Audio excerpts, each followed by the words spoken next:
রবীন্দ্রনাথ ঠাকুরের পঞ্চভূত গ্রন্থের এখনকার পাঠ গদ্য ও পদ্য। আমি বলিতেছিলাম, বাঁশির শব্দে পূর্ণিমার জ্যোৎস্নায় কবিরা বলেন হৃদয়ের মধ্যে স্মৃতি জাগিয়া উঠে। কিন্তু কিসের স্মৃতি তাহার কোনো ঠিকানা নাই, যাহার কোনো নির্দিষ্ট আকার নাই, তাহাকে এত দেশ থাকিতে স্মৃতি বা কেন বলিব, বিস্মৃতি বা না বলিব কেন, তাহার কোনো কারণ পাওয়া যায় না। কিন্তু বিস্মৃতি জাগিয়া উঠে এমন একটা কথা ব্যবহার করিলে শুনিতে বড় অসঙ্গত বোধ হয়, অথচ কথাটা নিতান্ত অমূলক নহে। অতীত জীবনের যে সকল শতসহস্র স্মৃতি স্বাতন্ত্র পরিহার করিয়া একাকার হইয়াছে, যাহাদের প্রত্যেককে পৃথক করিয়া চিনিবার জো নাই, আমাদের হৃদয়ের চেতন মহাদেশের চতুর্দিক বেষ্টন করিয়া যাহারা বিস্মৃতি মহাসাগর রূপে নিস্তব্ধ হইয়া শয়ান আছে, তাহারা কোনো কোনো সময়ে চন্দ্রোদয়ে অথবা দক্ষিণের বায়ুবেগে একসঙ্গে চঞ্চল ও তরঙ্গিত হইয়া উঠে। তখন আমাদের চেতন হৃদয় সেই বিস্মৃতি তরঙ্গের আঘাত অভিঘাত অনুভব করিতে থাকে। আমাদের রহস্যপূর্ণ অগাধ অস্তিত্ব উপলব্ধ হয়। সেই মহাবিস্তৃত অতিবিস্তৃত বিপুলতার একতান ক্রন্দনধ্বনি শুনিতে পাওয়া যায়। শ্রীযুক্ত ক্ষিতি আমার এই আকস্মিক ভাবোচ্ছ্বাসে হাস্য সংবরণ করিতে না পারিয়া কহিলেন, ভ্রাত, করিতেছ কি? এই বেলা সময় থাকিতে ক্ষান্ত হও। কবিতা ছন্দে শুনিতেই ভালো লাগে, তাহাও সকল সময়ে নহে। কিন্তু সরল গদ্যের মধ্যে যদি তোমরা পাঁচজনে পড়িয়া কবিতা মিশাইতে থাকো, তবে তাহা প্রতিদিনের ব্যবহারের পক্ষে অযোগ্য হইয়া উঠে। বরং দুধে জল মিশাইলে চলে, কিন্তু জলে দুধ মিশাইলে তাহাতে প্রাত্যহিক স্নান পান চলে না। কবিতার মধ্যে কিয়ৎ পরিমাণে গদ্য মিশ্রিত করিলে আমাদের মতো গদ্যজীবী লোকের পরিপাকের পক্ষে সহজ হয়, কিন্তু গদ্যের মধ্যে কবিত্ব একেবারে অচল। বাস, মনের কথা আর নহে। আমার শরৎপ্রভাতের নবীন ভাবাঙ্কুরটি প্রিয় বন্ধু ক্ষিতি তাহার তীক্ষ্ণ নিড়ানির একটি খোঁচায় একেবারে সমূলে উৎপাটিত করিয়া দিলেন। একটা তর্কের কথাই সহসা বিরুদ্ধ মত শুনিলে মানুষ তেমন অসহায় হইয়া পড়ে না, কিন্তু ভাবের কথায় কেহ মাঝখানে ব্যাঘাত করিলে বড়ই দুর্বল হইয়া পড়িতে হয়। কারণ ভাবের কথায় শ্রোতার সহানুভূতির প্রতি একমাত্র নির্ভর। শ্রোতা যদি বলিয়া উঠে, কি পাগলামি করিতেছ, তবে কোনো যুক্তিশাস্ত্রে তাহার কোনো উত্তর খুঁজিয়া পাওয়া যায় না। এই জন্য ভাবের কথা পারিতে হইলে প্রাচীন গুণীরা শ্রোতাদের হাতে পায়ে ধরিয়া কাজ আরম্ভ করিতেন। বলিতেন, সুধীগণ মরালের মতো নীর পরিত্যাগ করিয়া ক্ষীর গ্রহণ করেন, নিজের অক্ষমতা স্বীকার করিয়া সভাস্থ লোকের গুণগ্রাহিতার প্রতি একান্ত নির্ভর প্রকাশ করিতেন। কখনো বা ভবভূতির ন্যায় সুমহৎ দম্ভের দ্বারা আরম্ভ হইতেই সকলকে অভিভূত করিয়া রাখিবার চেষ্টা করিতেন, এবং এত করিয়াও ঘরে ফিরিয়া আপনাকে ধিক্কার দিয়া বলিতেন, যে দেশে কাচ এবং মানিকের এক দর, সে দেশকে নমস্কার। দেবতার কাছে প্রার্থনা করিতেন, হে চতুর্মুখ, পাপের ফল আর যেমনই দাও, সহ্য করিতে প্রস্তুত আছি, কিন্তু অরসিকের কাছে রসের কথা বলা এ কপালে লিখিও না, লিখিও না, লিখিও না। বাস্তবিক এমন শাস্তি আর নাই। জগতে অরসিক না থাকুক, এত বড় প্রার্থনা দেবতার কাছে করা যায় না, কারণ তাহা হইলে জগতের জনসংখ্যা অত্যন্ত হ্রাস হইয়া যায়। অরসিকের দ্বারাই পৃথিবীর অধিকাংশ কার্য সম্পন্ন হয়। তাহারা জনসমাজের পক্ষে অত্যন্ত প্রয়োজনীয়। তাহারা না থাকিলে সভা বন্ধ, কমিটি অচল, সংবাদপত্র নীরব, সমালোচনার কোটা একেবারে শূন্য। এজন্য তাহাদের প্রতি আমার যথেষ্ট সম্মান আছে। কিন্তু ঘানিযন্ত্রে সরসব ফেলিলে অজস্র ধারে তৈল বাহির হয় বলিয়া তাহার মধ্যে ফুল ফেলিয়া কেহ মধুর প্রত্যাশা করিতে পারে না।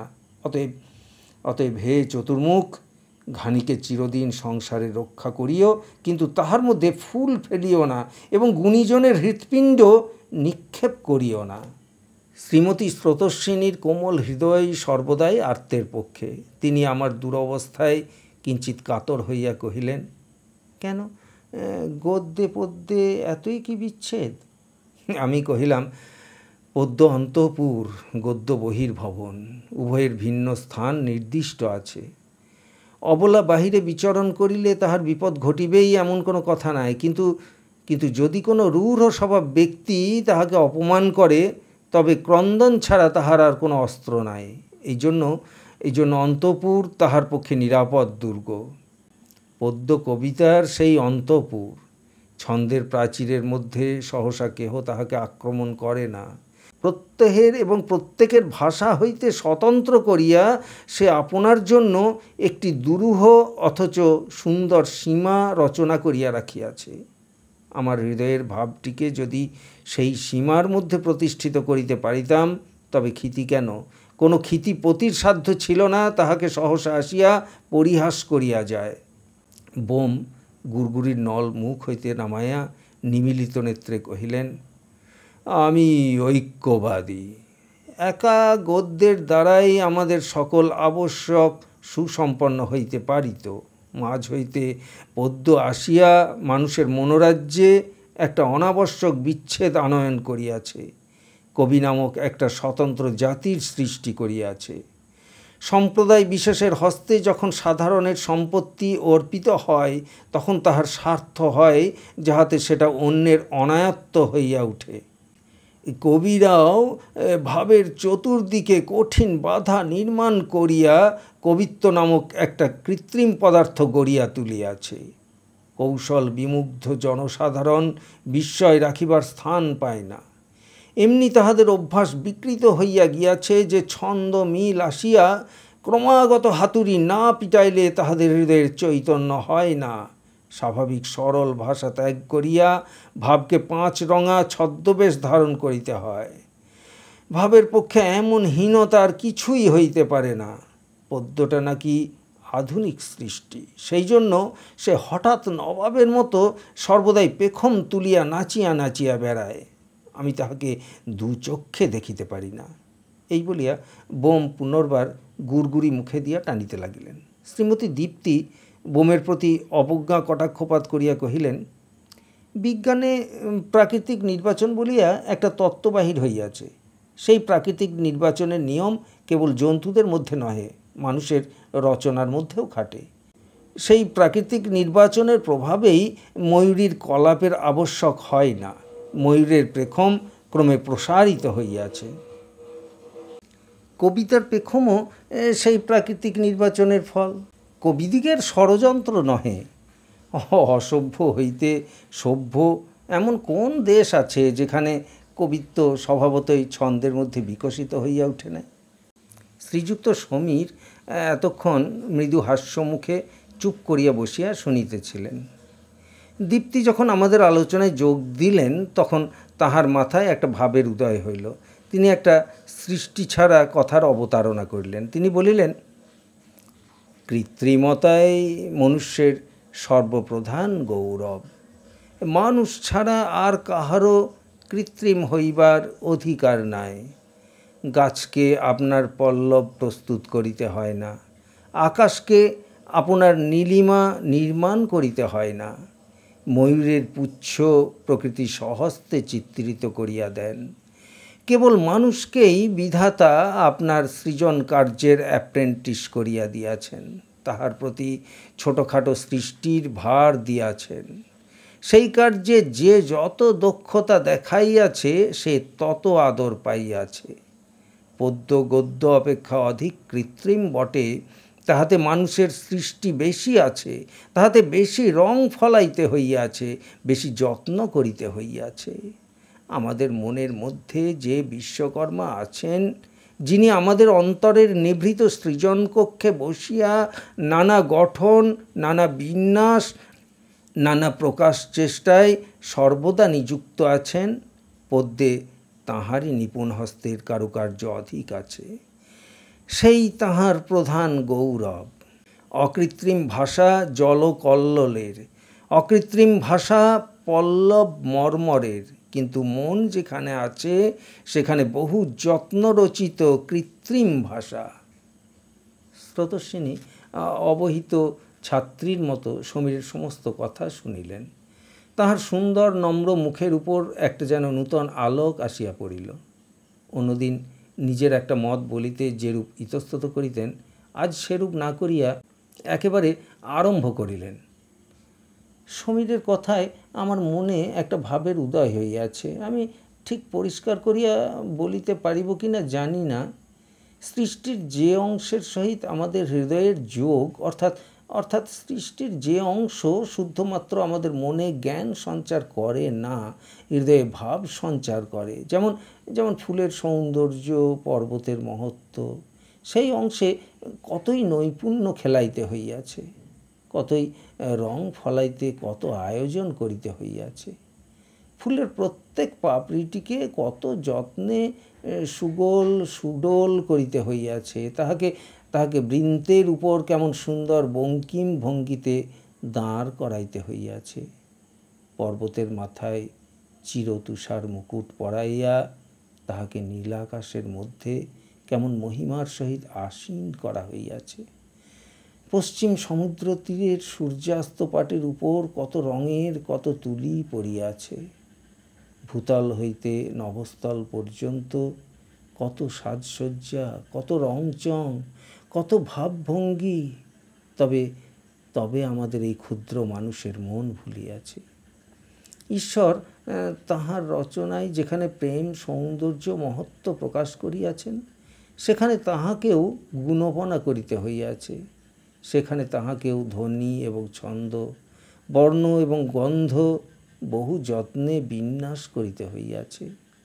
অরণ্যের মধ্যে যে ফুল ফুটাইয়াছেন তাহাতে কত পাপড়ির অনুপ্রাস ব্যবহার করিয়াছেন, এবং আকাশপটে একটিমাত্র জ্যোতিঃপাত করিতে তাহাকে যে কেমন সুনির্দিষ্ট সুসংযত ছন্দ রচনা করিতে হইয়াছে, বিজ্ঞান তাহার পদ ও অক্ষর গণনা করিতেছে। ভাব প্রকাশ করিতে মানুষকেও নানা নৈপুণ্য অবলম্বন করিতে হয়। শব্দের মধ্যে সঙ্গীত আনিতে হয়, ছন্দ আনিতে হয়, সৌন্দর্য আনিতে হয়, তবে মনের কথা মনের মধ্যে গিয়া প্রবেশ করে। ইহাকে যদি কৃত্রিমতা বলে, তবে সমস্ত বিশ্ব রচনা কৃত্রিম। এই বলিয়া স্রোতস্বিনী আমার মুখের দিকে চাহিয়া যেন সাহায্য প্রার্থনা করিল। তাহার চোখের ভাবটা এই, আমি কি কতকগুলা বকিয়া গেলাম তাহার ঠিক নাই, তুমি ওইটিকে আর একটু পরিষ্কার করিয়া বলো না। এমন সময় বোম হঠাৎ বলিয়া উঠিল, এই সমস্ত বিশ্ব রচনায় যে কৃত্রিম এমন মতও আছে। স্রোতস্বিনী যেটাকে ভাবের প্রকাশ বলিয়া বর্ণনা করিতেছেন, অর্থাৎ দৃশ্য, শব্দ, গন্ধ ইত্যাদি, সেটা যে মায়ামাত্র, অর্থাৎ আমাদের মনের কৃত্রিম রচনা, এ কথা অপ্রমাণ করা বড় কঠিন। ক্ষিতি মহা বিরক্ত হইয়া উঠিয়া কহিলেন, তোমরা সকলে মিলিয়া এই ধান ভানিতে শিবের গান তুলিয়াছ। কথাটা ছিল এই, ভাব প্রকাশের জন্য পদ্যের কোনো আবশ্যক আছে কি না। তোমরা তাহা হইতে একেবারে সমুদ্র পার হইয়া সৃষ্টিতত্ত্ব, লয়তত্ত্ব, মায়াবাদ প্রভৃতি চোরাবালির মধ্যে গিয়া উত্তীর্ণ হইয়াছ। আমার বিশ্বাস, ভাব প্রকাশের জন্য ছন্দের সৃষ্টি হয় নাই। ছোট ছেলেরা যেমন ছড়া ভালোবাসে তাহার ভাব মাধুর্যের জন্য নহে, কেবল তাহার ছন্দবদ্ধ ধ্বনির জন্য, তেমনি অসভ্য অবস্থায় অর্থহীন কথার ঝঙ্কার মাত্রই কানে ভালো লাগিত। এই জন্য অর্থহীন ছড়াই মানুষের সর্বপ্রথম কবিত্ব। মানুষের এবং জাতির বয়স ক্রমে যতই বাড়িতে থাকে, ততই ছন্দের সঙ্গে অর্থের সংযোগ না করিলে তাহার সম্পূর্ণ তৃপ্তি হয় না। কিন্তু বয়ঃপ্রাপ্ত হইলেও অনেক সময়ে মানুষের মধ্যে দুই একটা গোপন ছায়াময় স্থানে বালক অংশ থাকিয়া যায়। ধ্বনিপ্রিয়তা, ছন্দপ্রিয়তা সেই গুপ্ত বালকের স্বভাব। আমাদের বয়ঃপ্রাপ্ত অংশ অর্থ চাহে, ভাব চাহে। আমাদের অপরিণত অংশ ধ্বনি চাহে, ছন্দ চাহে। দীপ্তি গ্রীবা বক্র করিয়া কহিলেন, ভাগ্যে আমাদের সমস্ত অংশ বয়ঃপ্রাপ্ত হইয়া উঠে না। মানুষের নাবালক অংশটিকে আমি অন্তরের সহিত ধন্যবাদ দিই। তাহারই কল্যাণে জগতে যা কিছু মিষ্টত্ব আছে। সমীর কহিলেন, যে ব্যক্তি একেবারে পুরোপুরি পাকিয়া গিয়াছে সেই জগতের জ্যাঠা ছেলে। কোনো রকমের খেলা, কোনো রকমের ছেলে মানুষই তাহার পছন্দসই নহে। আমাদের আধুনিক হিন্দু জাতটা এ পৃথিবীর মধ্যে সবচেয়ে জ্যাঠা জাত। অত্যন্ত বেশি মাত্রায় পাকামি করিয়া থাকে, অথচ নানান বিষয়ে কাঁচা।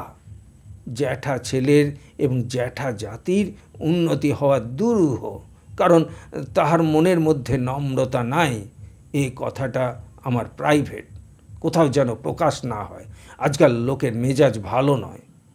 আমি কহিলাম, যখন কলের যাঁতা চালাইয়া শহরের রাস্তা মেরামত হয় তখন কাষ্ঠফলকে লেখা থাকে, কল চলিতেছে সাবধান। আমি ক্ষিতিকে পূর্বে হইতে সাবধান করিয়া দিতেছি, আমি কল চালাইব। বাষ্পযানকে তিনি সর্বাপেক্ষা ভয় করেন, কিন্তু সেই কল্পনাবাষ্পযোগে গতিবিধিই আমার সহজসাধ্য বোধ হয়। গদ্যপদ্যের প্রসঙ্গে আমি আরেকবার শিবের গান গাহিব, ইচ্ছা হয় শোনো। গতির মধ্যে খুব একটা পরিমাণ করা নিয়ম আছে। পেন্ডুলাম নিয়মিত তালে দুলিয়া থাকে। চলিবার সময় মানুষের পা মাত্রা রক্ষা করিয়া উঠে পড়ে এবং সেই সঙ্গে তাহার সমস্ত অঙ্গ প্রত্যঙ্গ সমান তাল ফেলিয়া গতির সামঞ্জস্য বিধান করিতে থাকে। সমুদ্র তরঙ্গের মধ্যে একটা প্রকাণ্ড লয় আছে এবং পৃথিবী এক মহাছন্দে সূর্যকে প্রদক্ষিণ করে। বোমচন্দ্র অকস্মাৎ আমাকে কথার মাঝখানে থামাইয়া বলিতে আরম্ভ করিলেন, স্থিতিই যথার্থ স্বাধীন, সে আপনার অটল গাম্ভীর্যে বিরাজ করে, কিন্তু গতিকে প্রতি পদে আপনাকে নিয়ম মানিয়া চলিতে হয়। অথচ সাধারণের মধ্যে একটা ভ্রান্ত সংস্কার আছে যে গতি স্বাধীনতার যথার্থ স্বরূপ এবং স্থিতিই বন্ধন। তাহার কারণ ইচ্ছাই মনের একমাত্র গতি এবং ইচ্ছা অনুসারে চলাকেই মূঢ় লোকে স্বাধীনতা বলে। কিন্তু আমাদের পণ্ডিতেরা জানিতেন ইচ্ছাই আমাদের সকল গতির কারণ, সকল বন্ধনের মূল। এই জন্য মুক্তি অর্থাৎ চরম স্থিতি লাভ করিতে হইলে ওই ইচ্ছাটাকে গোড়া ঘেঁষিয়া কাটিয়া ফেলিতে তাঁহারা বিধান দেন। দেহমনের সর্বপ্রকার গতিরোধ করাই যোগ সাধন। সমীর বোমের পৃষ্ঠে হাত দিয়া সহাস্যে কহিলেন, একটা মানুষ যখন একটা প্রসঙ্গ উত্থাপন করিয়াছে তখন মাঝখানে তাহার গতিরোধ করার নাম গোলযোগ সাধন। আমি কহিলাম, বৈজ্ঞানিক ক্ষিতির নিকট অবিদিত নাই যে গতির সহিত গতির এক কম্পনের সহিত অন্য কম্পনের ভারী একটা কুটুম্বিতা আছে। সা সুরের তার বাজিয়া উঠিলে মা সুরের তার কাঁপিয়া উঠে। আলোক তরঙ্গ, উত্তাপ তরঙ্গ, ধ্বনি তরঙ্গ, স্নায়ু তরঙ্গ প্রভৃতি সকল প্রকার তরঙ্গের মধ্যে এইরূপ একটা আত্মীয়তার বন্ধন আছে। আমাদের চেতনাও একটা তরঙ্গিত কম্পিত অবস্থা। এই জন্য বিশ্ব সংসারের বিচিত্র কম্পনের সহিত তাহার যোগ আছে। ধ্বনি আসিয়া তাহার স্নায়ুদোলায় দোল দিয়া যায়, আলোকরশ্মি আসিয়া তাহার স্নায়ুতন্ত্রীতে অলৌকিক অঙ্গুলি আঘাত করে। তাহার চিরকম্পিত স্নায়ুজাল তাহাকে জগতের সমুদয় স্পন্দনের ছন্দে নানা সূত্রে বাঁধিয়া জাগ্রত করিয়া রাখিয়াছে। হৃদয়ের বৃত্তি, ইংরেজিতে যাহাকে ইমোশন বলে, তাহা আমাদের হৃদয়ের আবেগ অর্থাৎ গতি। তাহার সহিত অন্যান্য বিশ্বকম্পনের একটা মহা ঐক্য আছে। আলোকের সহিত, বর্ণের সহিত, ধ্বনির সহিত তাহার একটা স্পন্দনের যোগ, একটা সুরের মিল আছে। এই জন্য সঙ্গীত এমন অব্যবহিতভাবে আমাদের হৃদয়কে স্পর্শ করিতে পারে, উভয়ের মধ্যে মিলন হইতে অধিক বিলম্ব হয় না। ঝড়ে এবং সমুদ্রে যেমন মাতামাতি হয়, গানে এবং প্রাণে তেমনি একটি নিবিড় সংঘর্ষ হইতে থাকে। কারণ সঙ্গীত আপনার কম্পন সঞ্চার করিয়া আমাদের সমস্ত অন্তরকে চঞ্চল করিয়া তোলে। একটা অনির্দেশ্য আবেগে আমাদের প্রাণকে পূর্ণ করিয়া দেয়, মন উদাস হইয়া যায়। অনেক কবি এই অনুরূপ ভাবকে অনন্তের জন্য আকাঙ্ক্ষা বলিয়া নাম দিয়া থাকেন। আমিও কখনো কখনো এমনতর ভাব অনুভব করিয়াছি এবং এমনতর ভাষাও প্রয়োগ করিয়া থাকিব। কেবল সঙ্গীত কেন, সন্ধ্যাকাশের সূর্যাস্ত ছটাও কতবার আমার অন্তরের মধ্যে অনন্ত বিশ্বজগতের হৃৎস্পন্দন সঞ্চারিত করিয়া দিয়াছে। যে একটি অনির্বচনীয় বৃহৎ সঙ্গীত ধ্বনিত করিয়াছে, তাহার সহিত আমার প্রতিদিনের সুখ দুঃখের কোনো যোগ নাই। তাহা বিশ্বেশ্বরের মন্দির প্রদক্ষিণ করিতে করিতে নিখিল চরাচরের সামগান। কেবল সঙ্গীত এবং সূর্যাস্ত কেন, যখন কোনো প্রেম আমাদের সমস্ত অন্তরকে বিচলিত করিয়া তোলে, তখন তাহাও আমাদিগকে সংসারের ক্ষুদ্র বন্ধন হইতে বিচ্ছিন্ন করিয়া অনন্তের সহিত যুক্ত করিয়া দেয়। তাহা একটা বৃহৎ উপাসনার আকার ধারণ করে, দেশকালের শিলামুখ বিদীর্ণ করিয়া উৎসের মতো অনন্তের দিকে উৎসারিত হইতে থাকে। এইরূপে প্রবল স্পন্দনে আমাদিগকে বিশ্ব স্পন্দনের সহিত যুক্ত করিয়া দেয়। বৃহৎ সৈন্য যেমন পরস্পরের নিকট হইতে ভাবের উন্মত্ততা আকর্ষণ করিয়া লইয়া এক প্রাণ হইয়া উঠে, তেমনি বিশ্বের কম্পন সৌন্দর্য যোগে যখন আমাদের হৃদয়ের মধ্যে সঞ্চারিত হয়, তখন আমরা সমস্ত জগতের সহিত এক তালে পা ফেলিতে থাকি।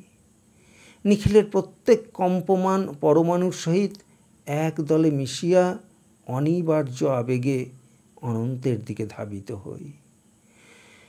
এই ভাবকে কবিরা কত ভাষায় কত উপায়ে প্রকাশ করিতে চেষ্টা করিয়াছেন, এবং কত লোকে তাহা কিছুই বুঝিতে পারে নাই, মনে করিয়াছে উহা কবিদের কাব্য কুয়াশা মাত্র। কারণ ভাষার তো হৃদয়ের সহিত প্রত্যক্ষ যোগ নাই, তাহাকে মস্তিষ্ক ভেদ করিয়া অন্তরে প্রবেশ করিতে হয়। সে দূত মাত্র, হৃদয়ের খাস মহলে তাহার অধিকার নাই। আমদরবারে আসিয়া সে আপনার বার্তা জানায়া যায় মাত্র। তাহাকে বুঝিতে অর্থ করিতে অনেকটা সময় যায়, কিন্তু সঙ্গীত একেবারে এক ইঙ্গিতেই হৃদয়কে আলিঙ্গন করিয়া ধরে। এই জন্য কবিরা ভাষার সঙ্গে সঙ্গে একটা সঙ্গীত নিযুক্ত করিয়া দেন। সে আপন মায়াস্পর্শে হৃদয়ের দ্বার মুক্ত করিয়া দেয়। ছন্দে এবং ধ্বনিতে হৃদয় যখন সতই বিচলিত হইয়া উঠে, তখন ভাষার কার্য অনেক সহজ হইয়া আসে।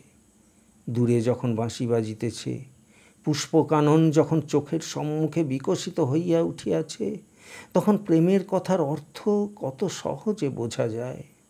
সৌন্দর্য যেমন মুহূর্তের মধ্যে হৃদয়ের সহিত ভাবের পরিচয় সাধন করিতে পারে, এমন আর কেহ নয়। সুর এবং তাল, ছন্দ এবং ধ্বনি সঙ্গীতের দুই অংশ। গ্রিকরা জ্যোতিষ্কমণ্ডলীর সঙ্গীত বলিয়া একটা কথা বলিয়া গিয়াছেন, শেক্সপিয়রেও তাহার উল্লেখ আছে। তাহার কারণ পূর্বেই বলিয়াছি যে একটা গতির সঙ্গে আর একটা গতির বড় নিকট সম্বন্ধ। অনন্ত আকাশ জুড়িয়া চন্দ্র সূর্য গ্রহতারা তালে তালে নৃত্য করিয়া চলিয়াছে। তাহার বিশ্বব্যাপী মহাসঙ্গীতটি যেন কানে শোনা যায় না, চোখে দেখা যায়। ছন্দ সঙ্গীতের একটা রূপ।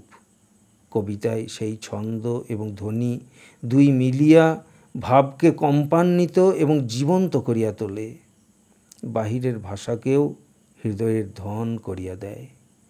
যদি কৃত্রিম কিছু হয় তো ভাষাই কৃত্রিম, সৌন্দর্য কৃত্রিম নহে। ভাষা মানুষের, সৌন্দর্য সমস্ত জগতের এবং জগতের সৃষ্টিকর্তার। শ্রীমতী স্রোতস্বিনী আনন্দোজ্জ্বল মুখে কহিলেন, নাট্যাভিনয়ে আমাদের হৃদয় বিচলিত করিবার অনেকগুলি উপকরণ একত্রে বর্তমান থাকে। সঙ্গীত, আলোক, দৃশ্যপট, সুন্দর সাজসজ্জা সকলে মিলিয়া নানা দিক হইতে আমাদের চিত্তকে আঘাত করিয়া চঞ্চল করে। তাহার মধ্যে একটা অবিশ্রাম ভাবস্রোত নানা মূর্তি ধারণ করিয়া নানা কার্যরূপে প্রবাহিত হইয়া চলে। আমাদের মনটা নাট্যপ্রবাহের মধ্যে একেবারে নিরুপায় হইয়া আত্মবিসর্জন করে এবং দ্রুত বেগে ভাসিয়া চলিয়া যায়। অভিনয়স্থলে দেখা যায় ভিন্ন ভিন্ন আর্টের মধ্যে কতটা সহযোগিতা আছে। সেখানে সঙ্গীত, সাহিত্য, চিত্রবিদ্যা এবং নাট্যকলা এক উদ্দেশ্য সাধনের জন্য সম্মিলিত হয়। বোধহয় এমন আর কোথাও দেখা যায় না। ফাল্গুন 1299।